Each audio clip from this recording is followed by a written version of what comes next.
Efa andro vitsivitsy izao no nanomboka ny fandidiana vary tao amin'ny Lemakalaotra ary mpandidy vary mahery ny 900 avy any amin'ny faritra Vakinakaratra no manampy azy ireo. Ho fanentanana ny ady atao amin'ny aretina coronavirus dia nidina ifotony tao amin'ny commune Ambohitrarivo, district Anamparafaravola, faritra Alaotra Mangoro, ny ministry ny fambolena sy ny fiompianaran'ny Jono niaraka tamin'ireo mpiara-miasa aminy. Ny antony hita aty zany dia voalohany tena hoe manentana ny olona, mampatsiahy ny olona an'ireo lay fihetsika izay tsy maintsy raisina ho fitandrovana ny ainy tsirairay sy ho fitandrovana ny ainy be sy ny maro na dia amin'ny fanatanterahana ny asa araka zany. Dia zay zany natongavana taty mampatsiahy an'izay ireo lay fihetsika tsy maintsy atao, ny fanasana tanana matetika, ny fametrahana ny artava ary ny fanajana ilay elanelana na dia miasa kalamanjana arany. Dia nanararoatra ihany koa zany fampokosiny satria mbola be dia be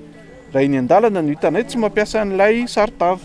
Dia mba ho fampokosihana ny olona zany azoto fanentanana azy dia nitondra ihany koa avy amin'ny fitondram-panjakana saritava miisa 5,4 zany.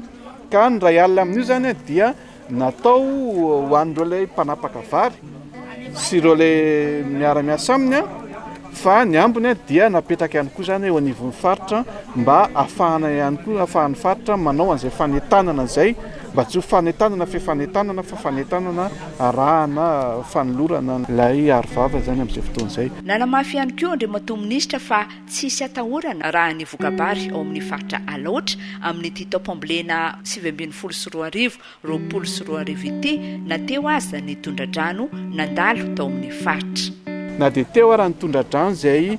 lalovany taty amin'ity faritra ity, nandalo taty amin'ity faritra Alaotra Mangoro ity, tsaroantsika zany tamin'ny fiandohan'ny taona dia kely ihany ny fiantraikan'izany natao ka raha tsisy mihitsy ary ny fiantraikan'izany teo amin'ny vokabary satria dia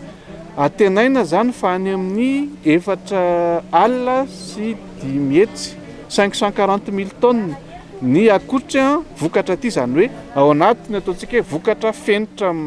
mahazatra isan'ny taona tsara zany amin'ny ity Alaotra ity zany ity taopam-bolena ity. Ka